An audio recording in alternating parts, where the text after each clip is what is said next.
The quest for fan engagement, it's ongoing, and the results are usually pretty interesting. Comics implement various strategies when it comes to this, but some are more frequently used than others. Think fan vote or contest. While when you hear fan vote, many may jump to the infamous killing off of Jason Todd, there have been many less intense contests over the years. Oftentimes they have to do with costumes or hair, and the latter is what we're going to be focusing on today. We're going back to the Silver Age and Lois Lane, and a hair contest that didn't turn out quite the way that DC Comics anticipated. It also caused some mild amusing editorial stress. It's a fascinating case because it serves as a bit of cross-section on fan commentary and the differences between fans who write in, vote, what fans really want, all of those things. It's just interesting to examine. I'm Sasha, this is Casually Comics, and it's time to talk about the evolution of Lois Lane's hair, because it's more fascinating than it may sound. Lois Lane debuted in Action Comics #1 in 1938 and has remained a core part of Superman lore since. In the 1950s, following a burst in popularity of Superman's civilian supports thanks to the Adventures of Superman TV series, Lois would get her own ongoing book, After Jimmy. The popularity of Jimmy Olsen may seem hard to fathom in 2024, but Jimmy was a juggernaut. He was very popular, and he's very fun. Long live Jimmy Olsen, getting powers, turning into stuff, being a questionable friend at points. Good times. While Jimmy's comic, Superman's pal Jimmy Olsen, debuted in 1954, the first issue of Superman's girlfriend Lois Lane debuted in 1958, and attached to it would be artist Kurt Schaffenberger, who would come to define the Lois look in the Silver Age, something he talks about in the biography Hero Gets Girl, which is a short and very fun read. It's full of not just interesting tidbits about his life, but of course about his time in the industry, and there's lots of quotes and anecdotes. So of course you know what that means, that this episode has my favorite thing, quotes. Now Lois's short do that she sports in Superman's girlfriend Lois Lane, it's a bit of a variation on the hairstyle that she had in Superman Action Comics when drawn by Wayne Boring. In fact, when Schaffenberger submitted his tryout sketch, he attempted to match Boring's style, even though he didn't particularly care for it, stating, "At the time I was trying to match my style to his. But the Lois Lane that Wayne Boring did was a very unfeminine looking girl, so I changed it. Boring, for instance, only had one facial expression. I tried to make her more human." Dang, tell us how you really feel.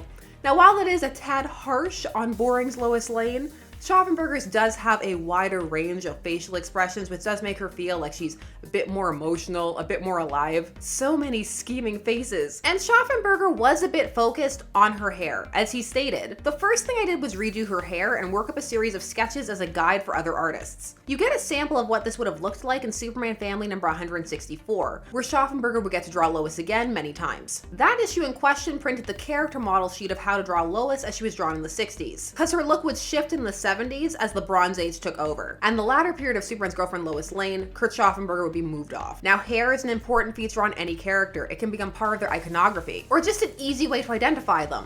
So changing it up can be a bit of a risk, but it can work as long as you don't go too ham, too far afield. Or if you do, but you make a point of when you're doing it, it can be something people get used to. Because sometimes when a character does have the same look for a while, there will be some people who want to change, the siren call of change. And this would happen to Lois a decent amount, or it seemed to, as her comics presented her not just as a Superman-obsessed career woman with dreams of marrying the Man of Steel, but also as fashionable. So some readers felt that Lois was not keeping up with the times. Her hair was stuck in the 50s and it was the 60s, time to move forward. And this was shown in letters. So it's to the letters column. Oh wait, first we're going to issue 20 from 1960, another issue that added yet another girl with double L's to Clark's life via time travel. In that issue we have, "Dear Editor, how about giving us a new," in quotes, "Lois Lane now and then? I mean that we should see her with different hairstyles and keep up with the latest fashions in her dresses and various clothing outfits. Mary Lee Bagley." Okay, we'll work on Lois's wardrobe and hairdo. Incidentally, we once featured Lois as a blonde, and in still another story, The Leopard Girl of the Jungle, she let her hair grow long,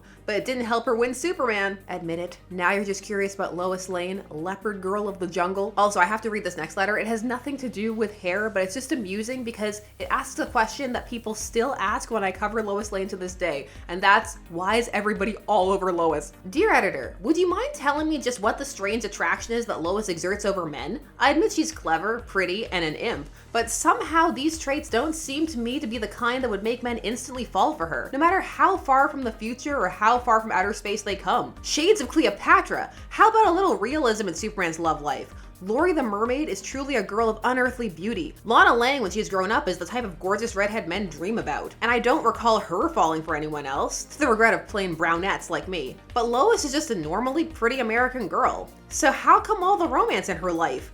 And Zeke. Now, there's nothing wrong with being a brownette. The response is great. You make Lois sound more of a siren than she is. To be quite frank, despite all her charms, she still has the ring finger of her left hand unadorned. Perhaps Lois appeals to men because they know she's only interested in Superman, and the average male likes the gal who is hard to get. I don't know what's better, the letters or the replies from editor Mort Weisinger. He's so pressed in some of these answers, it's amusing. And he's about to be pressed again in issue 23 from 1961. An imaginary tale, because it's Lois marrying Superman. Also, in the first story, she gets Jimmy's Elastic Lad powers and becomes Elastic Lass and uses it to better apply lipstick. All right, on to the outraged letter. Kinda outraged. Dear editor, several months ago, you promised to change Lois's hairstyle. Well, what gives? When do we get to see her with a new hairdo? Incidentally, I loved Lois with long hair in the story where she became a leopard girl. Matilda Gray, response. So many readers have requested a new hairstyle for Lois that we have assigned the artist who illustrates Lois Lane, Mr. Kurt Schaffenberger, to draw up a page in which she is shown a variety of hairstyles. When we run this page, readers will be invited to vote for the hairstyle they like best. Fair enough? Firstly, that letter has all caps vibes. Like, if this was an email, I imagine that parts of it would be capitalized. But also, does anybody else find a little sus that this letter also mentions the Leopard Girl story and that issue was the one mentioned in the editor's response from issue 20? I don't know. Are you a real letter? The thing that makes me lean towards yes is that editor Mort Weisinger didn't want to change the hair. This according to Schaffenberger, who stated, Mort said we've got to keep it the old way because we can't rerun the old stories if we change. Kurt describes this as before he drew the contest page, so something must have happened that made Weisinger change his mind, or he just realized that they'd still be able to sell them and it would be fine. So Schaffenberger drew 6 new hairstyles, and there was a contest run in Lois Lane Annual number 1 in 1962, which was a compilation issue of some of her greatest stories, not just from Superman's girlfriend Lois Lane, but from Action Comics and Superman as well. And guess what story is in it? Leopard Girl Lois, apparently one of the greatest Lois stories of all time. Also, wait a minute, Power Girl Lois. The hairstyles are decidedly varied, but not too far off. We had the wide-browed look, the bouffant, the pinwheel bang, the ruffle cut, the demi-long page boy, and the ponytail. So you could vote for these or the old hair. If you had the ability to vote, which one of these would you have gone for? If I hadn't had the choice for the old hair, probably C. But personally, none of them are screaming Lois to me. But what about you? What I'm really curious about is how many people wrote in requesting a change to prompt this. Because they don't publish everything, but it would be interesting to know how frequent of a request this was. Or if this was more of a driving sales kind of thing. Weisinger would state that the contest had received approximately 20,000 votes, which is nothing to sneeze at for something you have to write in for. And you didn't just write in with, oh, I like A or B. You had to give reasons in under 25 words. And there were prizes. Here's the contest announcement that they ran in that annual. Contest announcement. Readers, have you looked at the new hairstyle suggested for Lois Lane on page 55 of this issue? Tell us which hairstyle you like best. A, B, C, D, E, or F, and why in 25 words or less, and you may win the original cover for this giant Lois Lane annual autographed by artist Kurt Schaffenberger. Even if you don't win first prize, there will be 35 other prizes, consisting of 10 original covers from the Super and DC family of magazines and 25 free subscriptions to Lois Lane magazine. Here are the additional rules, and it talks about how you need to enter it on a postcard, your full name, address, all of those things. Original autographed cover? That's a pretty sweet prize. Now, the winner was announced in Superman's Girlfriend Lois Lane number 41, where Superman marries Legasp, Lana Lane. And we also have this absolutely unhinged Lois sells her soul to marry Superman story, which is so much worse than that. I think I need to spotlight the Devil and Lois story. Again, because there's more than one. The fact that the contest winners are being revealed is advertised on the cover, and inside we get not just the announcement that the original hairstyle won, but we get to see by how much. The OG hair got 6,551 votes. The next closest was the ponytail at 4,768. And hey, the one I would have voted for at gunpoint came in third, C, with 3,260 votes. Dead last, the ruffle cut. Now, because some of them got so many votes, they said that they would implement them in some future Lois stories, that she would try them out. And then the winners of the contest were announced, and the fact that the main winner of the cover would get his winning statement published. You know what? That's pretty sweet.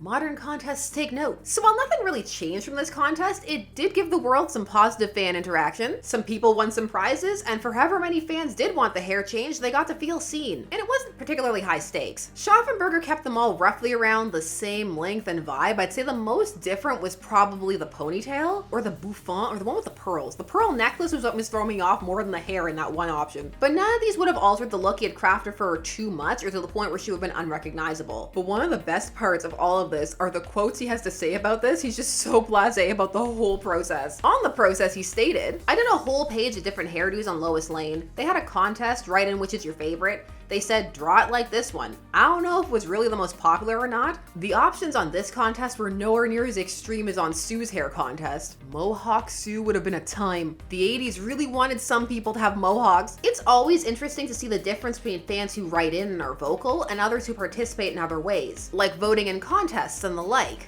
Because there are so many different types of fans and ways to engage with fandom, and then all of those quiet fans who were just sitting there enjoying, lurking. I understand, I'm a lurker at heart. I am curious what the results would have been if there was no prize, if the only prize was changing Lois's hair. Because I'm sure those prizes galvanized some people. But it's also likely that while some fans felt passionately about Lois changing her hair, it wasn't the majority. As demonstrated by the amount of people who wrote in to just say leave it the same. Maybe that was because they liked the old style, didn't care, and just didn't want it to change. Or maybe none of the new styles appealed enough. Or maybe it's just the idea that one needs to be able to gauge when to address fans' concerns. This is probably one of the safer times because it's such a simple cosmetic change, but sometimes you gotta wait and see, otherwise you find yourself in the black costume saga. Not to ignore fan response, not that at all, but just to see how it's going. Because again, some people are writing in and some people aren't, but are really feeling strongly liking something or not liking something. It's a delicate tightrope to walk, and it still is, but this is a fun example of fan engagement and interaction, where it also happily marries with boosting sales and all of that stuff. And it must be noted that this was 1962, the peak of Superman's girlfriend Lois Lane. This was when it was the third best-selling comic in the US behind Superman and Superboy. This comic deserves to be recognized for its significance. Yes, it had its flaws, of course, but it also had some excellent moments and milestones. Yes, I'm carrying water for Superman's girlfriend Lois Lane. Tell me your thoughts. Would you like contests like this to make a bit of a comeback? Would you want to engage with them if they did? Or do you feel that in the era of social media, there are so many ways that this could go wrong so fast? We all remember that round robin vote. Maybe you don't. There was a round robin vote and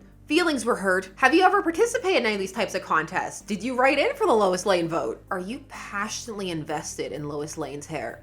No shame. We're all invested in something. Share your thoughts down below. While you're down there, please do all the YouTube things. Like, share, comment, subscribe, hit the bell notification so that you never miss a vid. Thanks so much for taking some time to discuss comics and today comic book history with me. I always appreciate it, and I will see you again soon. Bye-bye.